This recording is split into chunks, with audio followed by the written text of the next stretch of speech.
a Jets fan watching this video, you know the Jets have been down bad for a minute. Things going into the 2022 season, especially with Joe Douglas at the helm, I think optimism is as high as it's been in recent memory. But, you still question marks about Zach Wilson at quarterback.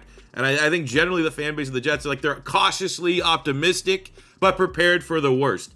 But before the Zach Wilson era entered in, there was another chance, like a franchise reset type opportunity, and that was during the 2018 NFL Draft, where the New York Jets had a couple options at quarterback, but they ended up going with Samantha Darnold out of USC, a quarterback that was known to be a little bit of a project, wasn't pro-ready, but was thought to arguably have the highest ceiling in the 2018 draft class. We know that didn't work out. He ended up getting traded to the Carolina Panthers, and even in Carolina, Darnold has struggled. So in this video, we're going to answer the question, what if the Jets went through a different evaluation process? What if the Jets had Joe Douglas kind of running the board like he has been recently, and instead of drafting Sam Darnold to come in and be their new franchise quarterback, they instead went with Lamar Jackson, the Heisman Trophy winning, unstoppable but niche quarterback out of the University of Louisville.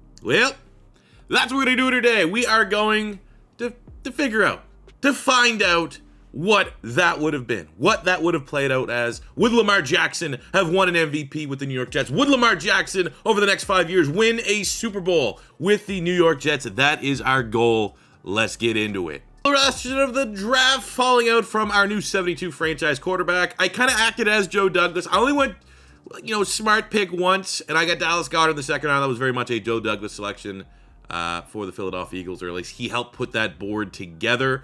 But then I tried to follow as much as I could with what the Jets actually did in the Raiders draft. We got the Canadian Nathan Shepard, Perry Nickerson, Fatou Kassi, and then I just kind of went with some Joe Douglas, like Boston Scott. He was a guy that was in Philadelphia. They did some scouting on him.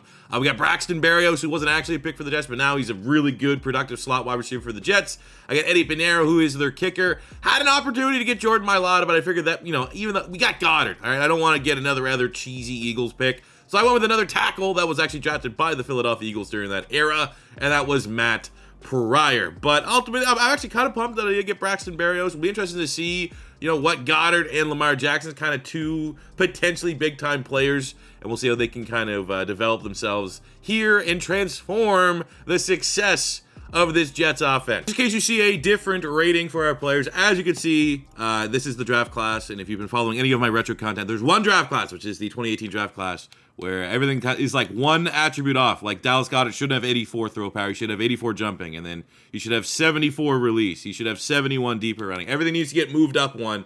So the ratings might be a little bit different than what you just saw. It's not on every player, like Lamar was good, but more so the receivers and skill position guys. So let's take a look at our team here. Year one of our 5 years with Lamar Jackson at the helm here for the New York Jets. We got Matt Forte, Bilal Powell, some veteran running backs, Robbie Anderson, Quincy Enunwa, and I'm going to go Braxton Berrios. Let's throw him to the Wolves right away as our starting slot wide receiver. O-line is, Beecham, Carpenter, Brian Winters has the dev trade, but ultimately I could see a lot of shuffling around here as we go through the drafts to kind of rebuild up the offensive line. We're going to go Dallas Goedert as the starting tight end. Obviously a higher ceiling than Austin Seferian-Jenkins, who's, when all said and done, kind of a bust. Had some issues off the field as well. On the defensive side of the ball, we got Mo Wilkerson, Leonard Williams, superstar, which is great. On the front three is fairly solid. The linebacking core, we definitely need another pass rusher, 3-4 outside linebacker. That will be probably one of our targets in the upcoming draft. But we got Demario Davis still in the building, 90 superstar. Jenkins there. We got Jamal Adams, 87 superstar. Marcus May, 79 star. Both those guys. Obviously, we're not going to try to reenact the trade with the Seattle Seahawks. I'd like to just keep Jamal Adams here, ideally. Corners, though, need a lot of work. Secondary, outside of the safeties. Getting another pass rusher. Maybe getting a younger nose tackle. Yeah, you got Nate Shepard there. Maybe go with the Canadian. Just a little Canadian bias right there. It's only 3-point overall difference. And I feel patriotic. I'm recording this on Canada Day, for God's sakes. But still plenty of holes for us to fill in, plug in, get your minds out of the gutters, phrasing. For this Jets team going forward, but optimistic with some of the key pieces we got here. And obviously this man under center, pulling the strings, running the football, throwing the football. We're going to be big time. We're going to win some games. Fairly light free agency period. We're going to get to Mario Davis. We know, obviously, he went to the Saints. He's aging like a fine wine, so we're going to get him on a 4-year deal. And I'm also throwing that same contract, 4 years, to Leonard Williams. We're not going to let him leave to the New York Giants. Kind of cool. Jordan Jenkins, who I don't think's on the Jets anymore. I don't know where he would be, but he went from star to a superstar. So already reaching potentials, reaching levels in this rebuild. And hey, when you do a redraft rebuild, it's obviously focused around Lamar Jackson, but there's some other guys. Maybe we got Darren Lee, Jordan Jenkins, some high round picks, guys that we just re-signed. Mario Davis will let that walk.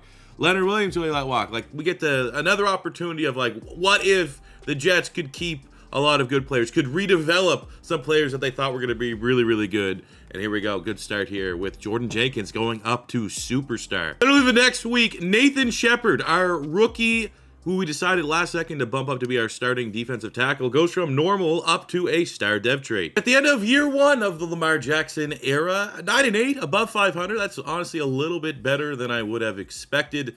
Take a look at the stats. And obviously, just full disclosure, because we're using Smokables and Lamar Jackson, we're going with Ravens offensive playbook, Bucks defensive playbook. Lamar Jackson as a thrower, got a hit or miss here. As a rusher, that is 100% why. Like, there's no way you could do a Lamar Jackson type video and not use the Ravens offensive playbook. So that, I mean, he did overall pretty well. Braxton Berrios is our leading receiver. He was our slot guy. 9-8 for him. 9-8 for Dallas Goedert, our deep threat Robbie Anderson, and we have Quincy Enunwa.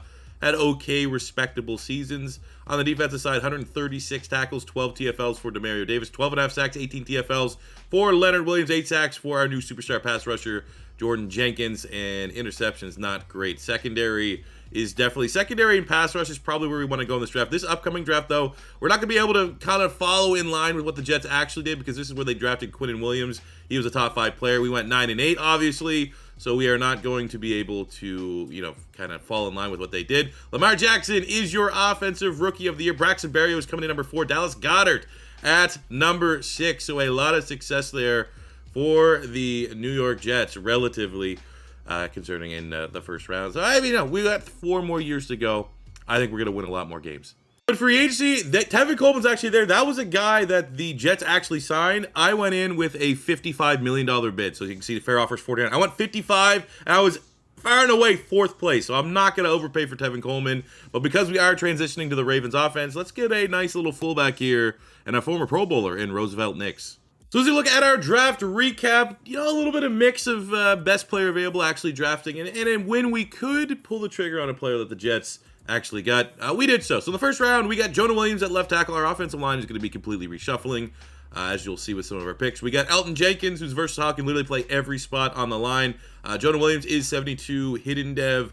Elton Jenkins is 68 hidden dev. Both these guys are going to play a lot as a rookie. We got Trayvon Mullen in the second round as well.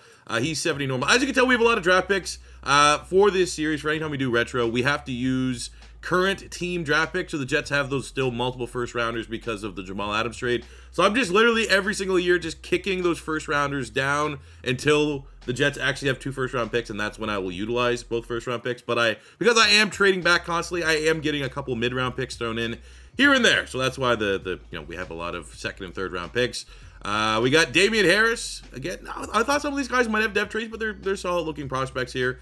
69 normal. We got Chuma Edoga, who was actually a pick of the Jets that year. Blake Cashman, who was actually a pick of the Jets that year. Bless Austin, who was actually a pick of the Jets that year. Quincy Williams, who's just now a starting linebacker for the Jets. Amenahu, Trace McSorley, and Yadni Kajust. So ultimately, we got 2 new hidden dev offensive linemen, and for contributing to the playbook and play calling of the Baltimore Ravens, you need a really dominant offensive line. So that's what we're trying to build for Lamar Jackson. Kind of top heavy for in-house free agents, but we're going to get it done. We have a lot of salary cap. We got Robbie Anderson. We're going to let him stay in the building, not go on to, where'd he go, Carolina. Jordan Jenkins, we're going to make sure we can extend him to a 4-year contract. We got Locke Edwards. I really think outside of that, we got Darren Lee, probably worth. Continue to see if he can develop and be a hit for the Jets. Everything else, though, it's going to be a little bit light. So that's good, because that means once it hits the open market, we're going to have plenty of money to spend to upgrade the team.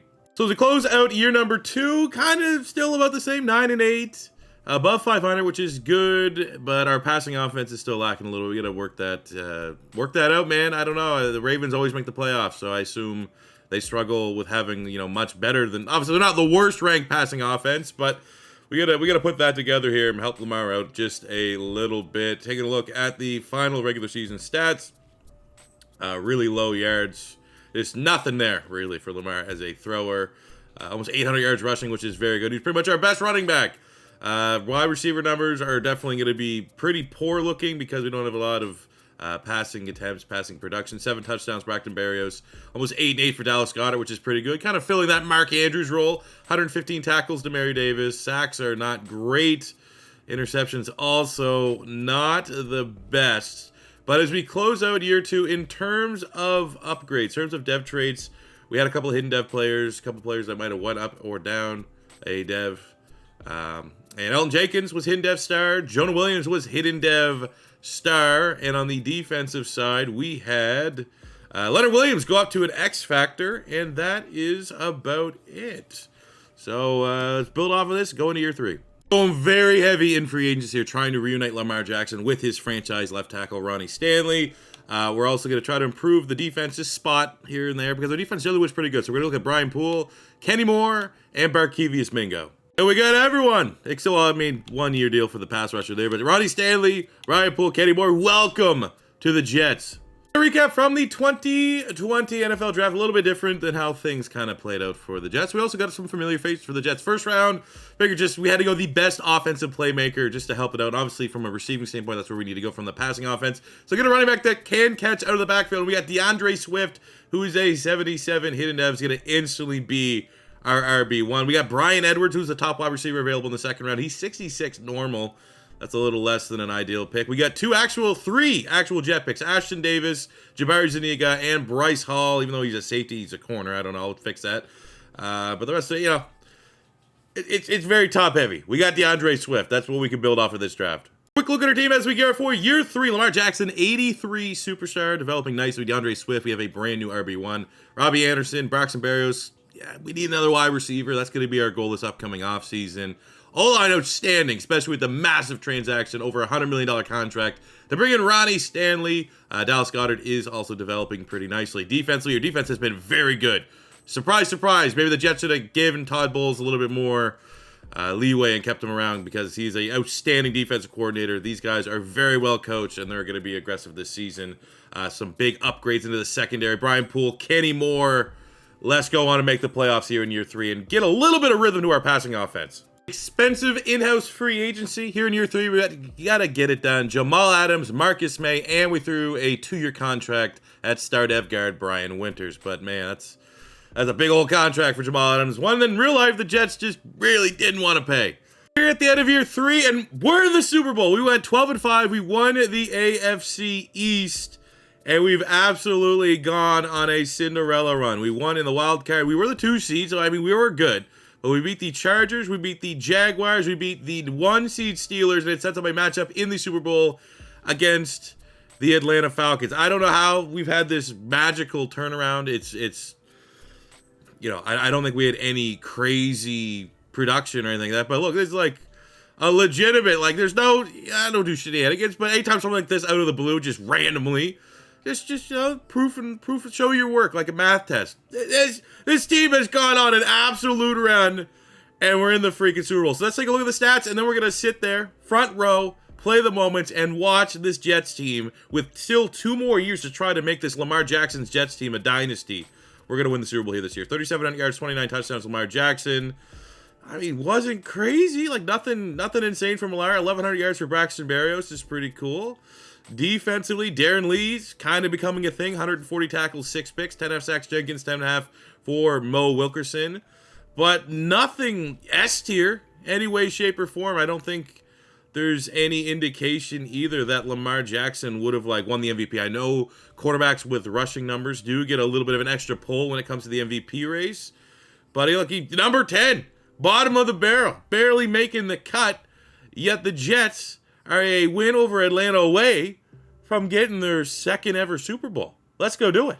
So not only this, man, we got 2 first-round picks in the upcoming draft. We're like a full-on rebuild amount of in-house ammunition, and we got a legitimate shot to win a Super Bowl here. But that was not good. A big, long opening drive to settle for a field goal. Our defense holds them to a field goal. I assume that they still have Matt Ryan, so they probably have the advantage here in terms of experience. But you never know, man. The big knock against Lamar. We haven't had the individual success Lamar Jackson has had with the Baltimore Ravens, but Lamar's never gone to a Super Bowl. Lamar has actually struggled in the playoffs. So can he make some magic here? We're going to need a score, which we just can't get it, man. What the hell's going on with these Falcons, dude? I don't even want to play. I don't even want to play because Lamar Jackson without escape artist, it would just show how terribly broken escape artist is and how if you take escape artist off Lamar Jackson, how drastically he doesn't play anything like Lamar Jackson.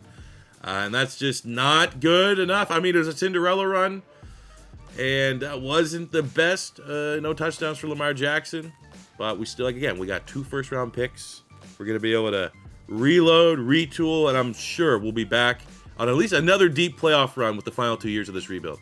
Some may view this free agent period as ridiculous. I view this as we desperately need a pass rusher, and we almost won the Super Bowl, so if TJ Watt ever hit the market, we would absolutely be a top scenario. I think TJ Watt would also love playing for Todd Bowles. And we're going to look at Andrews Pete here at left guard.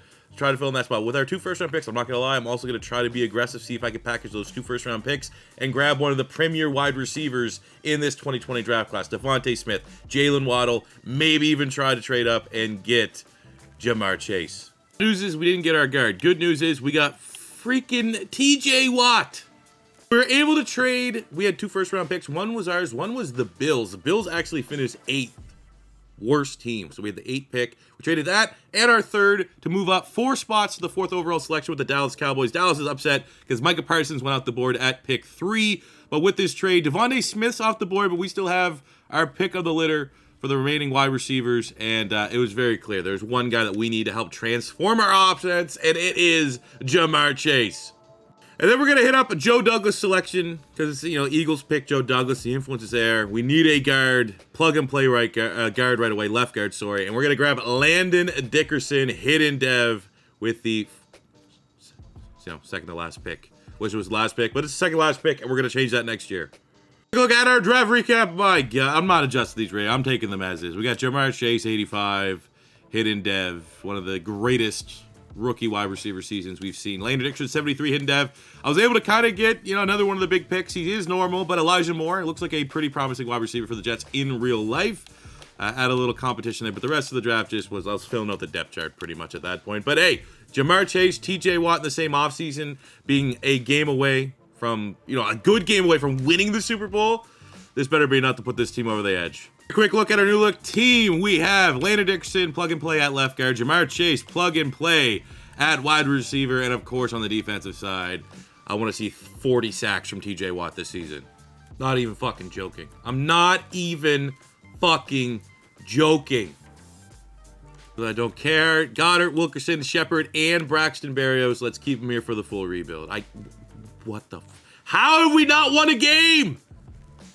This game sucks. We went 3-14. I don't even give a shit. What? Lamar stat line similar to what he's been doing. Nothing too crazy. Ja'Marr Chase, 1,000 yards as a rookie, awesome. TJ Watt came in, 13 sacks, 15 TFLs. Probably about minimum what I want. I don't know what happened. Let's go year 5.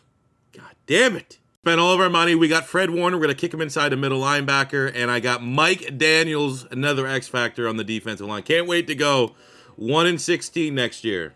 Here's our team, year 5 for the Lamar Jackson. What if he was on the Jets rebuild? Lamar up to a 91 superstar. No X factor, but still has been very good. I mean, Robbie Anderson, Ja'Marr Chase, Swift, Ronnie Stanley. Everyone on the O-line has a depth rate. Dallas Goedert.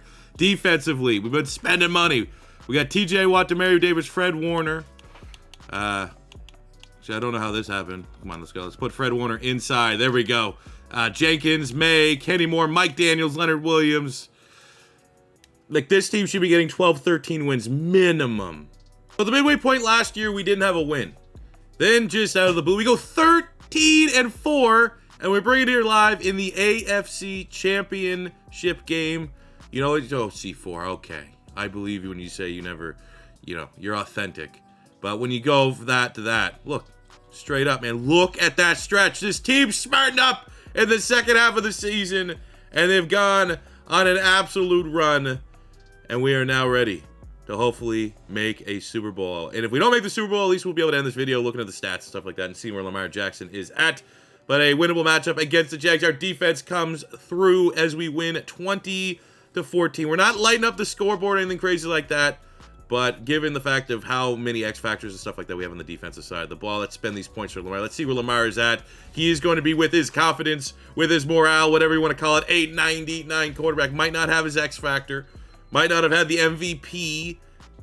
He actually might. There's a chance that he has achieved in real life with the Baltimore Ravens. But the playoff success that he's had with the Jets far trumps the playoff success he's had in real life with the Ravens, which is pretty good. Lamar Jackson, 30 touchdowns here today.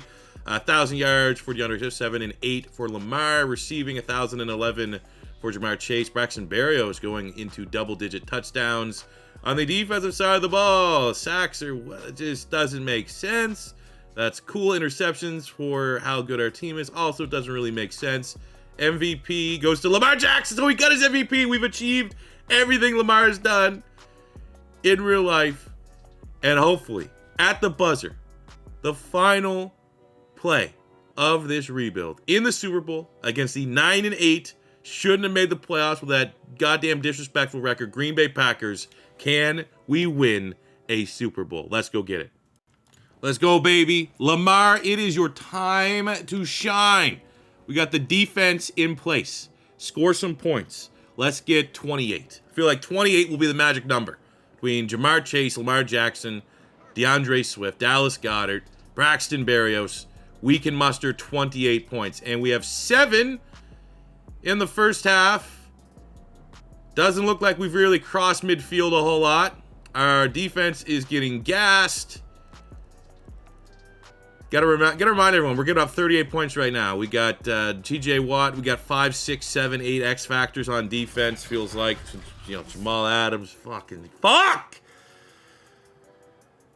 Had to let out that little bit of anger, but generally speaking, these rebuilds have been going well. 37% completion percent. You can't overthink it, man. You can't overthink it. At the end of the day, when it goes good, it was a fun video idea. When it goes terribly bad, it reminds you that Madden fucking sucks. So, hope you guys did enjoy this video. Hope you got something out of it. If you're a Jet fan, at least you get to see a little bit more success than what you got what happened in real life when you got Sam Darnold, and you get to see a little bit of what happens if you got Lamar Jackson. As always, fellas, let me know in the comment section below what if type redraft rebuild would you like to see next. This kind of wrapped up the 2018 file. We just did the Josh Allen on the Browns. Now we did Lamar on the Jets. So, I mean, we still got, and I'm not necessarily just going to keep going in order. Like, there's still, I got from 2019, what if the Patriots got Deebo Samuel instead of N'Keal Harry? Or looking at 2020, what if the Lions got Trayvon Diggs instead of Jeff Okudah? What if the Chiefs got Jonathan Taylor instead of Clyde Edwards-Helaire? What if the Raiders got CeeDee Lamb instead of Henry Ruggs? Like, those are some things that are still current day, but literally any year, I want to do the most requested that you guys have. So continue to leave comments, continue to give good ideas. I'm jotting them down on a list. We got plenty of more to go. If it is your first time stopping by, though, don't be afraid to hit that subscribe button as we gear up for Madden 23 season, which, for the love of God, please be a better game than this game. And that'll do it for me today, guys. Thank you very much for watching. Love you, appreciate you, and see you on the next one. Peace out.